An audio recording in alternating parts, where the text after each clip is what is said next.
সোহানা কোথায়? সোহানাকে একটু ডেকে দাও তো, আমরা ঘুরতে যাব। ও, তোমরা এখন সোনাকে নিয়ে ঘুরতে যাবে? সোনা তো ওই রুমে এখন নামাজ পড়বে, ওর তো এখন নামাজের টাইম হয়েছে। সোহানা, সোহানা, অল্প বাইরে আসো তো।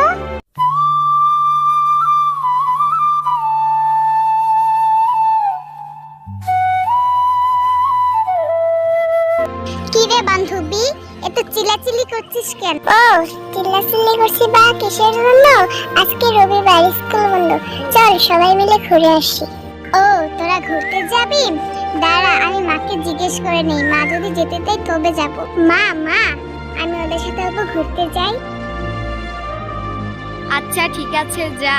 তোর বাবা বাড়ি ফেরার আগে কিন্তু তুই বাড়ি ফিরিস। আচ্ছা ঠিক আছে মা, আসি তাহলে।